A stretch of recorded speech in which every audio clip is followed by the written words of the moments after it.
ಇಲ್ಲೊಬ್ಬ ನಕಲಿ ಒಬ್ಬ ಲಾಯರ್ ಅಂತ ಹೆಸರಿಟ್ಕೊಂಡಿರೋನೊಬ್ಬನವನೇ ನನ್ನ ಬಗ್ಗೆ ಎಷ್ಟು ಕೆಟ್ಟದಾಗಿ ಕಾಮೆಂಟ್ ಮಾಡವನೆ ಅಂತ ಹೇಳಿದ್ರೆ, ನನ್ನ ಕುಟುಂಬದ ಬಗ್ಗೆ ಮಾತಾಡವನೆ. ಇವನು ಹೋಗ್ತಾ ಇರೋದು, ಇವನು ಬ್ಲ್ಯಾಕ್ ಮನಿ ವೀರೇಂದ್ರ ಹೆಗ್ಡೆ ಅವ್ರ ಹತ್ರ ಇಟ್ಟವನೇ. ಇವನು ತಿರುಪ್ತಿಯಲ್ಲಿ ಇಟ್ಟ ಏಕವಚನದಲ್ಲಿ ಮುಖ್ಯಮಂತ್ರಿಗಳ ಬಗ್ಗೆ ಮಾತಾಡವನೆ. ಅದೇ ವ್ಯಕ್ತಿ ಗೃಹ ಮಂತ್ರಿಗಳ ಬಗ್ಗೆ ಮಾತಾಡವನೆ, DK ಶಿವಕುಮಾರ್ ಅವ್ರ ಬಗ್ಗೆ ಮಾತಾಡವನೆ, ಮಾಜಿ ಮುಖ್ಯಮಂತ್ರಿಗಳ ಬಗ್ಗೆ ಮಾತಾಡವನೆ, ಪೊಲೀಸ್ ಕಮಿಷನರ್ ಬಗ್ಗೆ ಮಾತಾಡವನೆ. ಇವತ್ತು ಕೇಸಲ್ಲಿ ಬೇಲಲ್ಲ ಅವನೇ, ಆಚೆ ಕಡೆಗೆ ಅವನಿಗೆ ಅಶೋಕ್ ಅವ್ರ ಬಗ್ಗೆ ಮಾತಾಡವನೆ. ನೀವು ಮಾತಾಡಿದ್ರೆ ನಿಮ್ಮ ಬಗ್ಗೆನೂ ಮಾತಾಡ್ತಾನೆ ಅವನು. ಯಾರನ್ನ ಕೇಳಿದ್ರೆ ಅವ್ನು ಮೆಂಟ್ಲು ಅಂತಾನೆ. ಮೆಂಟ್ಲಲ್ಲ ಅವನು, ರೋಲ್ ಕಾಲ್ ಅವನು. ಇವತ್ತು ನಾವು ಯಾರಾದ್ರೂ ಯೂಟ್ಯೂಬಲ್ಲೋ ಸೋಷಿಯಲ್ ಮೀಡಿಯಾದಲ್ಲಿ ಸಣ್ಣ ಕಾಮೆಂಟ್ ಮಾಡಿದ್ರೆ ಸುಮೋಟೋ ತಗೊಂಡು ಪೊಲೀಸರು ನಮ್ಮ ಮೇಲೆ ಕೇಸ್ ಮಾಡ್ತಾರೆ. ಏನ್ ಮಾಡ್ಬೇಕು ಹೇಳಿ ಅಧ್ಯಕ್ಷರ? ಅವನು ಹೇಳ್ತಾನೆ ಧರ್ಮಸ್ಥಳದ ಪರವಾಗಿ ಯಾರು ಮಾತಾಡ್ತಾರೋ ಅವರ ಪರ್ಸನಲ್ ಏನಿದೆಯೋ ಅದನ್ನೆಲ್ಲ ತಗೊಂಡು ಮಾತಾಡ್ತೀನಿ ನಾನು ಅಂತಕ್ಕಂಥ ನೇರವಾಗಿ ಮಾತಾಡ್ತಾನೆ. ಇವತ್ತುವರೆಗೂ ಅವನು ಒಂದು ಕೇಸ್ ಮಾಡಿಲ್ಲ. ನಾವು CIT ಅವರು ಈ ತರ ನೀನು ಹೇಳ್ತಾ ಇದೆಯಲ್ಲಪ್ಪ ಅಂತ SIT ಅವರು ಅವನ ಮೇಲೆ ಕೇಸ್ ಮಾಡಿಲ್ಲ. ಗೃಹ ಸಚಿವರು 500 ಕೋಟಿ ರೂಪಾಯಿ, ಗೃಹ ಸಚಿವರೇ ನೀವು ಕೆಲವು ಕೇಸಲ್ಲಿ 500 ಕೋಟಿ ರೂಪಾಯಿ ತಗೊಂಡವನೆ ಅಂತ ಹೇಳವನೆ ಅವನು, ನಕಲಿ ಲಾಯರು, ನಿಮ್ಗೆ ಗೊತ್ತಿರಲಿ. ಆದ್ರೂ ಕೂಡ ನೀವು ಅದು ಯಾಕೋ 3ನೇ ಕಣ್ಣು ತೆಗಿತಾನೆ ಇಲ್ಲ. ನೀವು ನರೇಂದ್ರ ಸ್ವಾಮಿ ಅವರು ಇರೋ ಕಣ್ಣು ಮುಚ್ಕೊಂಡು ಕೂತ್ಕೊಂಡಿದ್ದೀರಾ ನೀವು. ನರೇಂದ್ರ ಸ್ವಾಮಿ ಅವರೇ ಕೂತ್ಕೊಳ್ಳಿ. ಡೇಂಜರ್ ಅಲ್ಲ, ಭಸ್ಮ ಆಗ್ಬೇಕಂತವ್ರು, ಅಂತವ್ರು ಭಸ್ಮ ಆಗ್ಬೇಕು. ಇವತ್ತು SIT ತನಿಖೆಯಲ್ಲಿ ನಿಜವಾದ ತಪ್ಪಿದ್ದವ್ರನ್ನ ಭಸ್ಮ ಮಾಡ್ರಿ, ನಕಲಿ ಅವ್ರನ್ನು ಕೂಡ ಭಸ್ಮ ಮಾಡ್ಬೇಕು. ನೀವು ನಿಮ್ಮ ಹೆಸರು ಜಗತ್ ಜಾಹೀರ ಆಗ್ತದೆ ಅದರಲ್ಲಿ. ಇವತ್ತು ನಾವು SIT ತನಿಖೆಗೆ ಯಾಕೆ ಒಪ್ಕೊಂಡಿರೋದು ಅಂದ್ರೆ ಇದಕ್ಕೊಂದು ಅಂತ್ಯ ಆಡಬೇಕು. ನಾಳೆ ತಿರ್ಗಾ ಇವತ್ತು ಸರ್ಕಾರಕ್ಕೂ ಕೂಡ ಇಲ್ಲ, ಇರೋ ಕಣ್ಣು ಮುಚ್ಕೊಂಡು ಕನ್ನಡ ಹಾಕೊಂಡು ಕುಂತವ್ರೆ. ಅದೇ ಸಮಸ್ಯೆ ಆಗಿರೋದು ನಮಗೆ.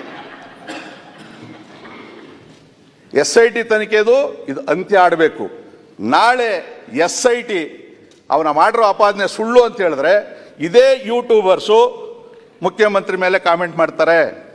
ಬರ್ಕೊಡ್ರಿ, ಇವತ್ತೇ ಗೃಹ ಸಚಿವರ ಮೇಲೆ ಕಾಮೆಂಟ್ ಮಾಡ್ತಾರೆ. ಅವರು ಆ ಧರ್ಮಾಧಿಕಾರಿ ಜೊತೆಯಲ್ಲಿ ಮಿಂಗಲ್ ಆಗ್ಬಿಟ್ರು, ಇವ್ರು ಬ್ಲ್ಯಾಕ್ ಮನಿ ಎಲ್ಲ ಇಟ್ಟವ್ರೆ.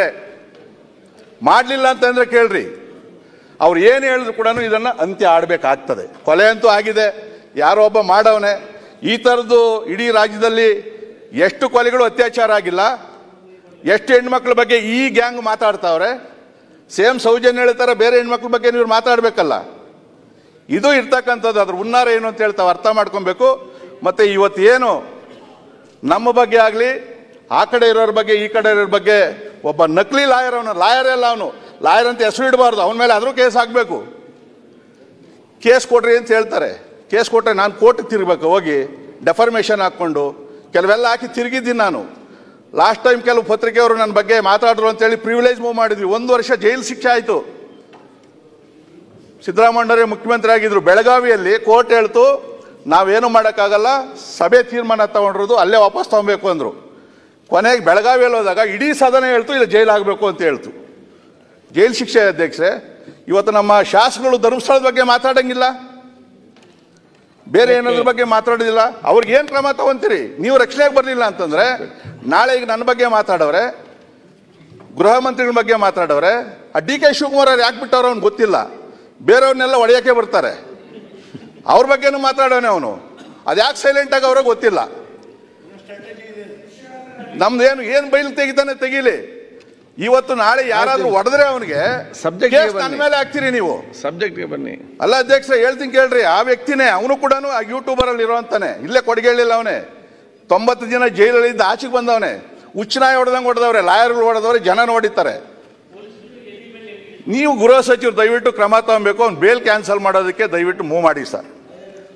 ಕಮಿಷನರ್ ಬೈತಾನೆ ಸರ್, ಬರ್ತ್ಡೇ ಮೊನ್ನೆ ಆಚೆ ಕಡೆ ಒಂದು ಕೇಕ್ ಕಟ್ ಮಾಡಿದ್ರೆ ಅದನ್ನು ಕಾಮೆಂಟ್ ಮಾಡ್ತಾನೆ. ನಾವು ಏನು ಮಾಡ್ಬೇಕು ನೀವು ಹೇಳಬೇಕು. ನೀವು ಇಲ್ಲಿ ಆದೇಶ ಕೊಟ್ಟರೆ ಬಾಯಿ ಮುಚ್ಚೋದು ಗೊತ್ತು ನನಗೆ. ಇಲ್ಲ ನಮ್ಮ ಹುಡುಗರು ಯಾರೋ ಮುಚ್ಚಿಸ್ತಾರೆ. ಇಲ್ಲ ಸಿದ್ದರಾಮಯ್ಯ ಶಿಷ್ಯರು ಮುಖ್ಯಮಂತ್ರಿಗೆ ಮಾತಾಡಿದ್ರೆ ಬಿಡ್ತಾರೆ ಅವ್ರ ಶಿಷ್ಯರು, ಅವ್ರು ಹೊಡಿಬೋದು. ಅಲ್ಲಿ ಹೊಡೆದ್ರೆ ಕೇಸ್ ನನ್ನ ಮೇಲೆ ಬರ್ತದಲ್ಲ. ಸದನದಲ್ಲಿ ನೀನೇ ಮಾತಾಡಿರೋದು ಏನೋ ಮಾಡ್ತೀನಿ ಅಂತೇಳಿ FIR ನಂದು A1 ಬರಬಾರ್ದು. ಇಲ್ಲ ನೀವು ಕ್ರಮ ತಗೊಳ್ರಿ. ಇದನ್ನು ಮಾಡಲೇಬೇಕು ಅಧ್ಯಕ್ಷರೇ. ಯಾರೇ ಆಗಲಿ ಸುಳ್ಳು ಸುಳ್ಳು, ಅದು ಚರ್ಚ್ ಬಗ್ಗೆ ಇರಲಿ, ಮಸೀದಿ ಬಗ್ಗೆ ಇರಲಿ, ದೇವಸ್ಥಾನ ಬಗ್ಗೆ ಆಗಲಿ, ಅನಾವಶ್ಯವಾಗಿ ಈ ಥರ ಕಾಮೆಂಟ್ ಮಾಡಿದ್ರೆ ದಯವಿಟ್ಟು ಸರ್ಕಾರ ಆ ಕಡೆ ಈ ಕಡೆ ಅಂತಲ್ಲ, ಯಾಕಂದ್ರೆ ಧರ್ಮಸ್ಥಳದ ವಿಚಾರದಲ್ಲಿ ನಾವೇನಾದ್ರೂ ಅಪಚಾರ ಮಾಡಿದ್ರೆ ನಿಮಗೂ ಸಮಸ್ಯೆ ಆಗ್ತದೆ, ಈ ಕಡೆಗೂ ಸಮಸ್ಯೆ ಆಗ್ತದೆ. ಇದು ಯಾರು ನಾವೇನು ರಾಜಕೀಯ ಮಾಡಬೇಕು ಅಂತಿಲ್ಲ. ಇದರಲ್ಲಿ ಇದನ್ನು ಬಹಳ ಸೀರಿಯಸ್ ಆಗಿ ತಗೊಬೇಕು.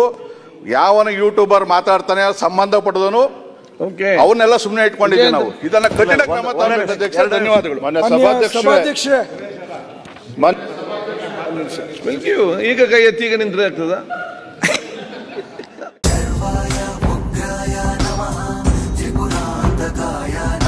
ಕರುಂಗಲಿ ಮಾಲ ಇತ್ತೀಚೆಗೆ ವಿಪರೀತ ಟ್ರೆಂಡ್ ನಲ್ಲಿರುವ ವಸ್ತು. ಸಾಕಷ್ಟು ಸೆಲೆಬ್ರಿಟಿಗಳು ಈ ಮಾಲೆಯನ್ನ ಧರಿಸುತ್ತಿದ್ದಾರೆ. ಇದು ಲುಕ್ ಅನ್ನ ಕೊಡೋದ್ರ ಜೊತೆಗೆ ದೇಹದಲ್ಲಿನ ನೆಗೆಟಿವಿಟಿಯನ್ನ ಹೊರತೆಗೆಯುವ ಶಕ್ತಿ ಇದೆ ಅಂತ ನಂಬ್ತಾರೆ. ಇನ್ನು ಇದನ್ನ ಕೆಲವರು ಜಪ ಮಾಲೆಯಾಗಿ ಕೂಡ ಬಳಸುತ್ತಿದ್ದಾರೆ. ಈ ಕಪ್ಪು ಬಣ್ಣದ ಮಾಲೆ ಶನಿ ದೋಷಗಳಿಂದ ಮುಕ್ತಿ ಕೊಡುತ್ತೆ ಅನ್ನೋ ನಂಬಿಕೆ ಸಾಕಷ್ಟು ಜನರದ್ದು. ಇದು ನೆಗೆಟಿವ್ ಎನರ್ಜಿಯನ್ನ ತೆಗೆದುಹಾಕುತ್ತೆ ಅಂತಲೂ ಕೆಲವರು ನಂಬ್ತಾರೆ. ಇಂಥ ಕರುಂಗಲಿ ಮಾಲೆಯನ್ನ ಕನ್ನಡದ ಹುಡುಗರೆ ಸನಾತನಿ.com ಮೂಲಕ ನಿಮಗೆ ತಲುಪಿಸುವ ಕೆಲಸ ಮಾಡ್ತಿದ್ದಾರೆ. ಆ ವೆಬ್ಸೈಟ್ನಲ್ಲಿ ಕರುಂಗಲಿ ಜ್ವಾಲಾಮುಖಿ ಮಾಲೆ ಹಾಗೂ ಒರಿಜಿನಲ್ ರುದ್ರಾಕ್ಷಿಯನ್ನ ಬೇಕಿದ್ದವರಿಗೆ ತಲುಪಿಸುವ ಕೆಲಸ ಮಾಡ್ತಾರೆ. ನಿಮ್ಮಲ್ಲಿ ಯಾರಿಗಾದ್ರೂ ಈ ಜಪ ಮಾಲೆಯ ಅವಶ್ಯಕತೆ ಇದ್ರೆ ಅಂಥವರು 8147287998 ಈ ನಂಬರ್ಗೆ ಕರೆ ಮಾಡಬಹುದು ಅಥವಾ ಸನಾತನಿ.com ನ ಲಿಂಕ್ ಅನ್ನ ಡಿಸ್ಕ್ರಿಪ್ಷನ್ ಬಾಕ್ಸ್ ನಲ್ಲಿ ಕೊಟ್ಟಿದ್ದೀನಿ, ಅಲ್ಲಿಂದಲೂ ನೀವು ಖರೀದಿಸಬಹುದು.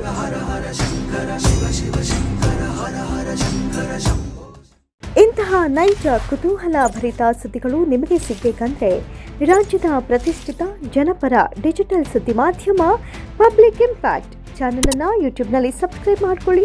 ವಿಡಿಯೋ ಇಷ್ಟವಾದರೆ ಲೈಕ್ ಮಾಡಿ, ನಿಮ್ಮ ಇಷ್ಟದವರಿಗೆ ಶೇರ್ ಮಾಡಿ ನಮ್ಮನ್ನು ಪ್ರೋತ್ಸಾಹಿಸಿ. ಹಾಗೆಯೇ ಫೇಸ್ಬುಕ್ನಲ್ಲಿ ಪಬ್ಲಿಕ್ ಇಂಪ್ಯಾಕ್ಟ್ ಫಾಲೋ ಮಾಡೋದನ್ನು, ಇನ್ಸ್ಟಾದಲ್ಲಿ ಜೊತೆಯಾಗೋದನ್ನು ಮಿಸ್ ಮಾಡಬೇಡಿ.